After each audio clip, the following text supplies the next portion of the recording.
What is up, boys and girls, ladies and gentlemen? Day traders, cloud swing traders. Hope you guys are doing absolutely fantastic. Hope you guys are feeling good, surviving the first just choppy October so far. But we got Albert joining us. Good morning to you. Good morning to Anna, Cheryl, Chris, Cindy, Corey, Diane, Georgia. Good morning to Jay, Jeff. We got Jennifer. Good morning. We got Lauren in the house. Good morning to you. We got Lucian, Martina, Rick, Shane. Good morning to all you guys, all my people out of YouTube land. Make sure you guys hit that like and subscribe button. We got Jeffrey. Good morning to you. Real Virtual Demand says, uh, yeah, Bitcoin. I'm surprised. Bitcoin. Okay. Uh-huh. And then Microsoft. That's a new one for you. That's a new one for you. We got M Sky. Good morning to you. Good morning to Bill, Nathan. All my lurkers in the background. That's okay. I still love you. Hit that like and subscribe button. But Spy, a little bit of a gap down. Not a great location for the gap. It is a gap and go to the bear side, but it is almost dead flat to where we were yesterday. What I don't love is the fact that we're gapping past, well, one, the opening price of yesterday, and then two, this last kind of little support, 568. So we'll call it 568 even. If we could get some kind of initial bounce out of the gate, I'm watching that. I think today's close is going to be kind of telling. Again, we still have a lot of room to the downside, which is it's not that crazy, but 563.12. And then we start getting into some of these territories of 561.66 and maybe pullbacks to like 558. So we will see. We'll see. But not a great bullish feel to the SPY. There's a couple stocks that are speaking a different language today, so maybe those could pump a little bit, but otherwise SPY trying to hang in there. And again, if we get above 568, worry no more. We're still above that support then, but until that, we're probably looking at that as a little bit of resistance. Q's not really much better. We got a few bounces off that 20 EMA, so maybe we're using that as support. Looks like that level of support would come into 578.81. We've already hit that. The next level down from here, 460, 476.77. And then I think a bigger support would be kind of where this 50 EMA is currently. I got a few levels of VPOC over there as well. So 473.22. It's got a little bit more of a bearish feel. Also, you have, if we're just talking candles real quick, let's chat some candles. Obviously, big push up here. Starting those trends down. We had one VPOC that was a little bit higher. We had bear volume on this sell-off candle, and one relaxed chill day. Any bulls trying to just buy a dip, buy low. A lot of those guys start getting trapped. Yeah, I'm thinking we probably continue to come down a little bit further. So we will see. Again, we do have a few moving averages. Maybe they can save us, but I'm getting a little bit more bearish tinglies. So we'll see. BTC, USD. I believe crypto is pulling back today as well. Still inside day from yesterday. We had a little bit of a high wave day. This is following one, two, three. Now that would be the fourth red day. Today would be the fifth red day. You have that 200 EMA maybe trying to give you some type of support. We do have a volume zone, which again we've already gotten into this one yesterday. We did have a bounce 60,263. The next one, which we also got a perfect bounce off of, is 60,006, so about 60,000. And you got that 200 to support you. So there's still a little bit of hope, but it's not looking great. You would almost want to see a little bit more, maybe another day down here, 2 days down here, finish out this week somewhere in the zone, and then you kind of get that rally up higher. You get that break for some kind of S curve. So potential S curve in the making, but for right now, it does look a little bit to the weaker side. Unfortunately, MSFT, Microsoft. I know some team members are trying to build out some positions. I think longer term it probably pays off. In the short to intermediate time frame, we have a little bit of a gap up, so it's a little different than everything we just looked at. Small with the very lows of yesterday. I got my 618 retracement somewhere around 416.64. That's not going to be to the penny, but it's close. I've got this uptrend that should hold us. So again, we were looking at this one, I think, in the afternoon room yesterday. Right now, it looks like it's kind of in free fall. We've had a decent pullback on Microsoft, even as the market kind of either rallies or stays a little bit flat, melts down. This one's had a bigger pullback. It is in an interesting area where I could see some bulls getting interested. I don't see any real reason yet in terms of if let's put it this way. If I was short on this one, I would be very cautious down here. I would be probably scaling out, taking some shares off the table, selling some of those puts that I had somewhere in this area, and then I would keep some on the table just in case. So I would be cautious bearish, but I think I'd also have to be a little bit to the cautious side on the bull side of things too, as we still have a little bit more room down. So again, maybe this 414.54 might get us a slight better bounce spot, somewhere around 412.05. Slightly better. We still got that 200 holding us up. Relatively speaking, we've been bullish. Longer term,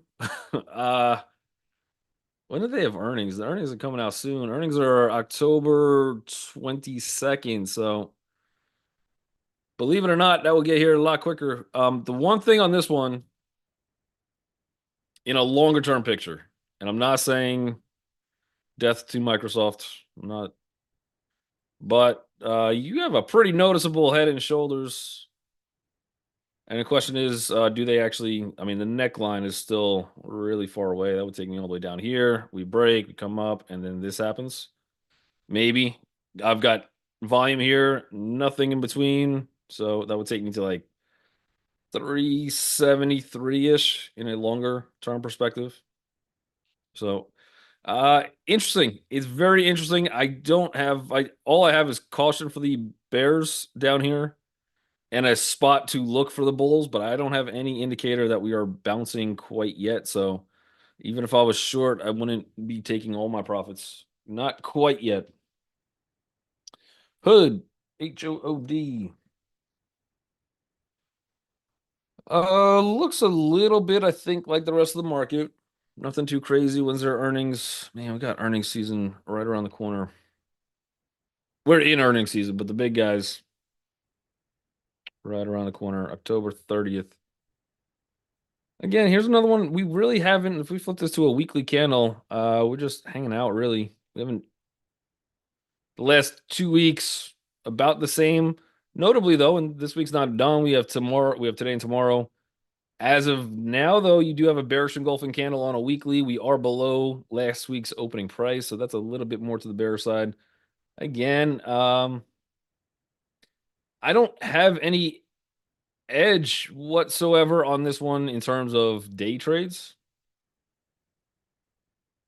I think we start running into some issues if we break the low of yesterday. I don't think that'd be a good look. I know I do have some pretty good resistance, somewhere around 2269 on this one. I think I think I would be leaning a little bit more to the short side. But even that, you got all those moving averages starting to come in.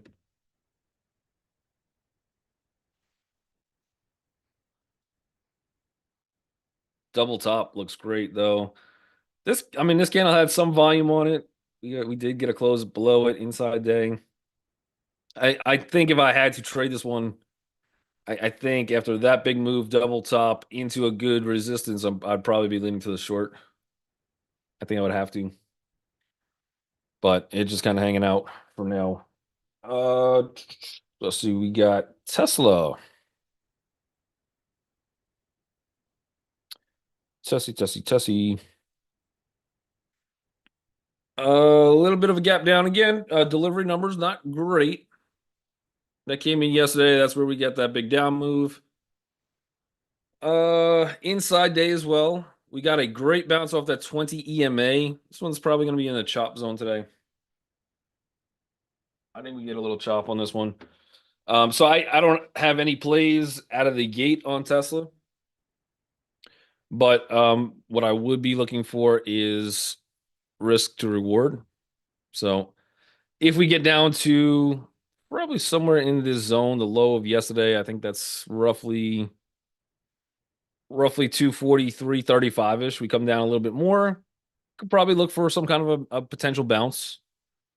If Tessie opens and we just end up pumping up higher, I have a really great resistance at this point somewhere up here, and that's where I would like to look to go short. So that short would come in somewhere around 248.84. We'll call it 249. But I'm okay playing this one either way. That gap down, and I would probably love to see. I know. I'm gonna get banned from YouTube for this. All the Tesla people are gonna be like, no, Tesla's great. And I'm like, yeah, no, it's cool. I like it. It's fine. Don't ban me. But I think if we I think I would like to see a pullback on this one. I think I would. I think it would make it easier to trade too.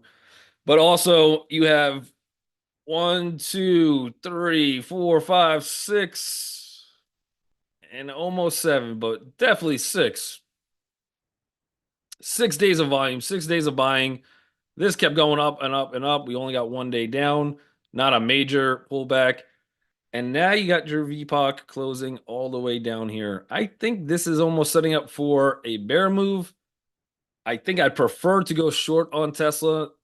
Obviously, there's going to be a lot that could hold me back on this one in terms of actually making money on probably a correct play, which would be all those kind of moving averages coming in. I got a few levels of support here. So I don't think this short's going to be that easy. But I think I would prefer to go short. I think you're trapping. We've trapped now a decent amount of bulls.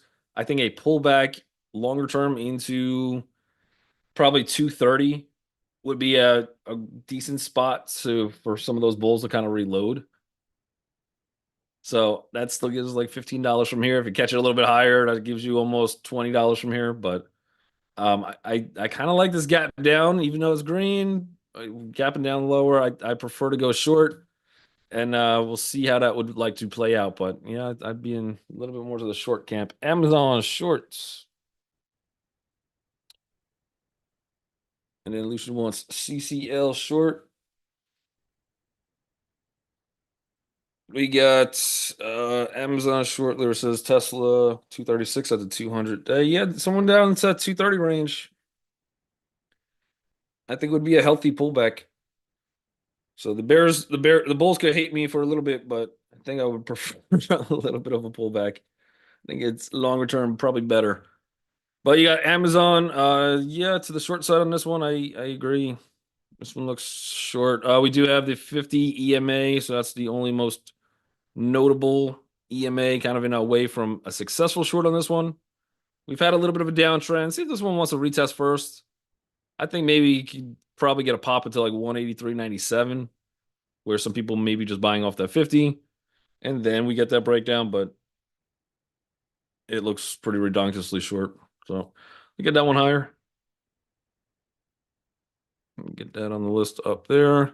CCL to the short side.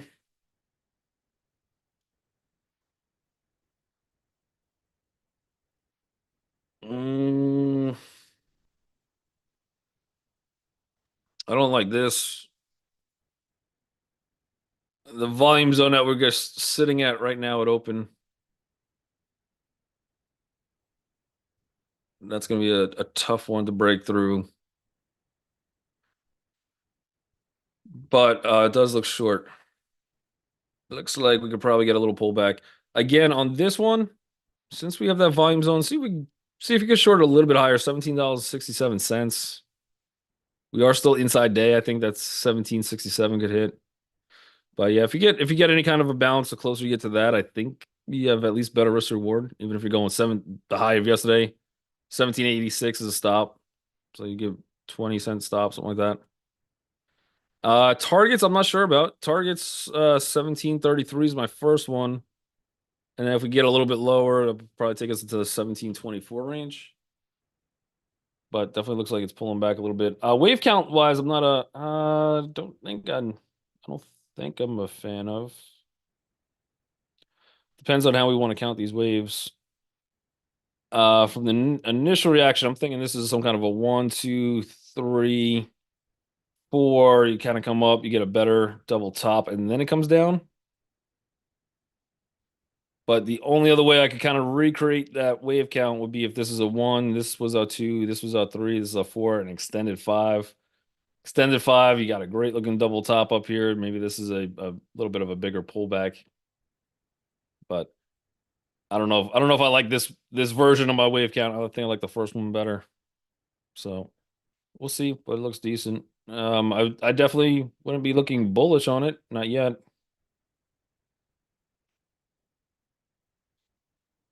All right. Let's see. We got Joe B says, DJ Dan, you have to add the SMA 950-180 buy sell indicator to your chart. It's awesome. Used it for the first time yesterday. Um, I'll consider it. I'm not opposed. I'm a little bit like an old dog where I just do the same thing over and over again, but every now and then. So I'll check that out. 950, 180 SMA and the buy sell indicator. Indicator. Okay. I'll check that out. I'll check it out. I like new fun things. I know a lot of guys like the SMAs. I'm just been trading with the EMAs forever, but I'm not opposed whatsoever. All right, we got NNE. Yeah, this is a energy play, NNE. Nuclear.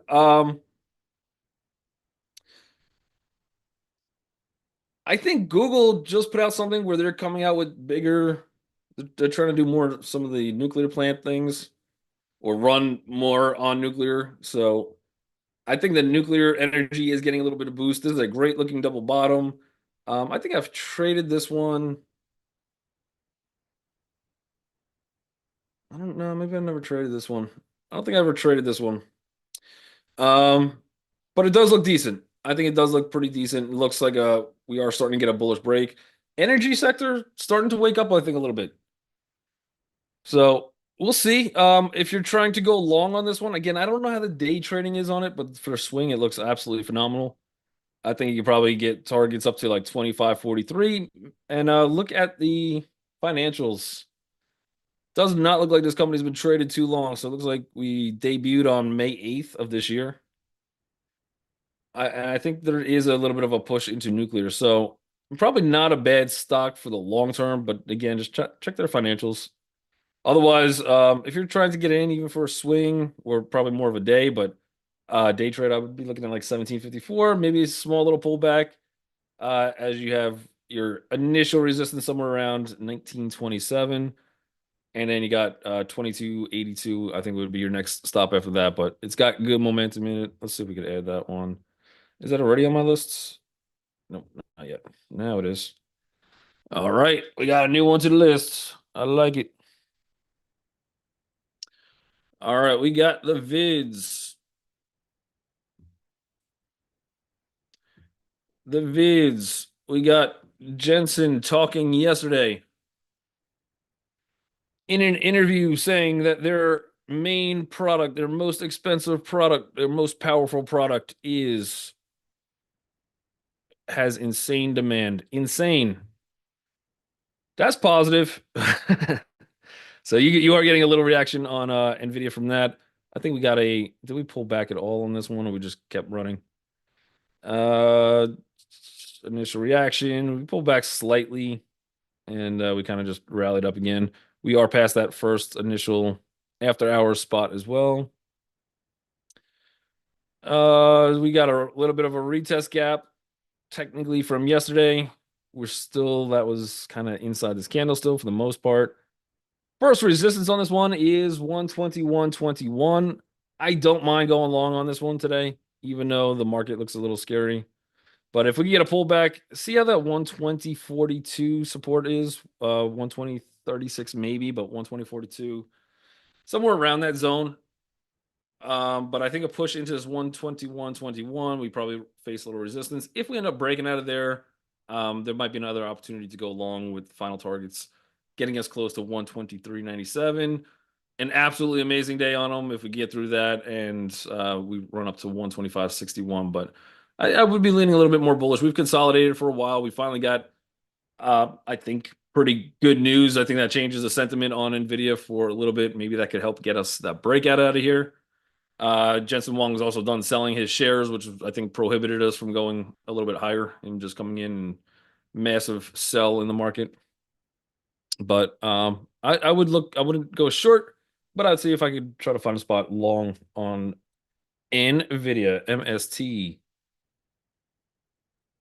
MST.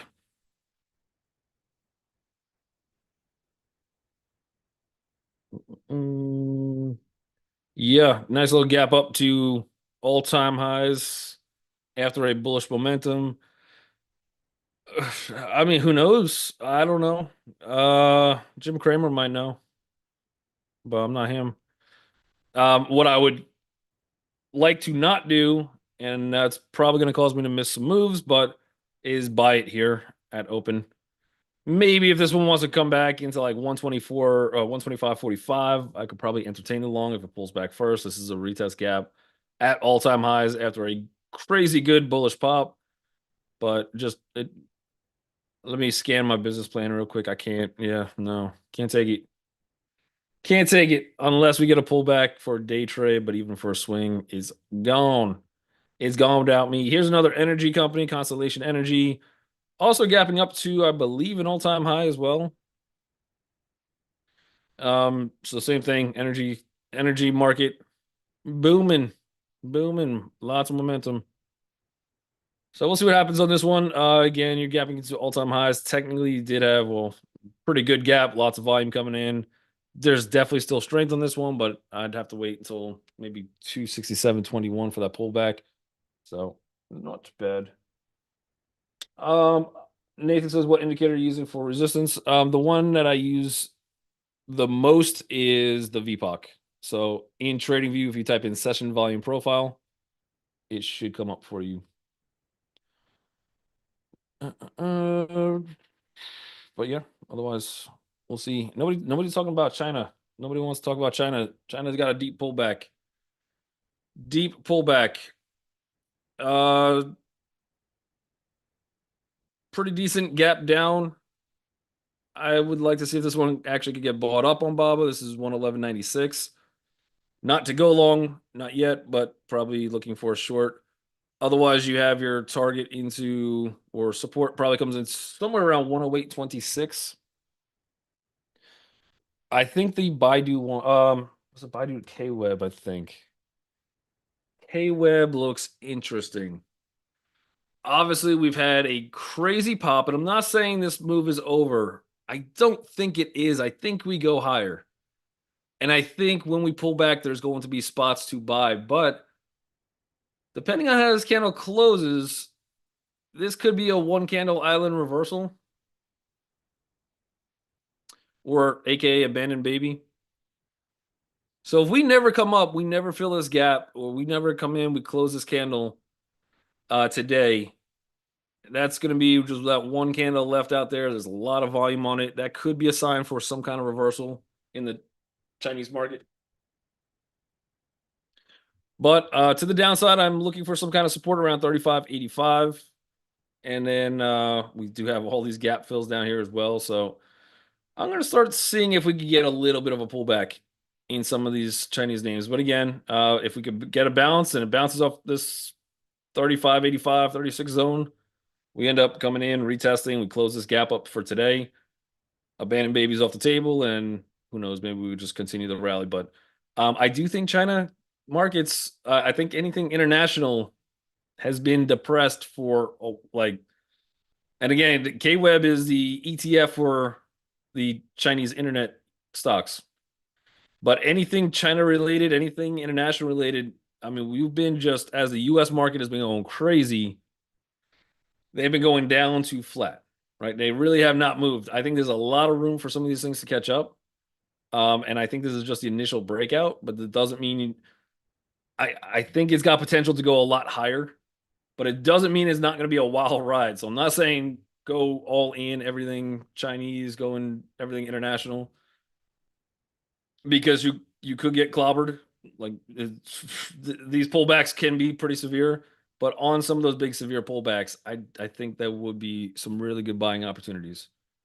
China, yeah. I haven't heard Trump say China in a while. I guess he has. Yeah, no, he has. I did it. I cured the China virus. It's the China virus.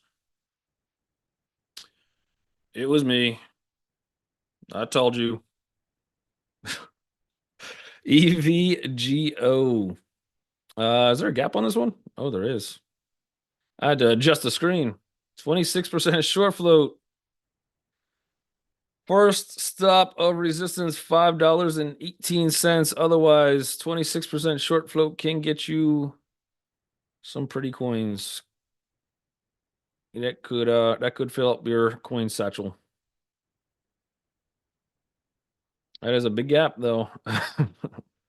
Big gap. Let's add it to the list. It's at where $5.06. All right, technically I could trade it. EVGO. I don't know why this one makes me so nervous though. I mean, I know why. I have no idea what the company is. For starters. Number two, it's a massive gap. Crazy already. I don't want to play it short with the 20 against the 26% short float, but if it does, what was the stock yesterday? Was it Joby? If it does like a Joby, I mean, we're like, hey man, I don't know. That thing could pull back a little bit. It's a good gap, but it could pull back.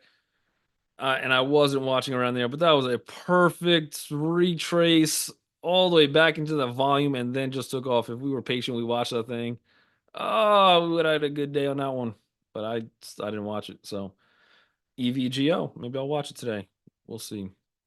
We will see. But we got like the bell already. I didn't even finish my sentence. But everybody on YouTube land, make sure you hit that like and subscribe button. Unfortunately, the bell means I got to disconnect. You guys are awesome though, and I will catch you guys tomorrow. Be safe. Later, guys.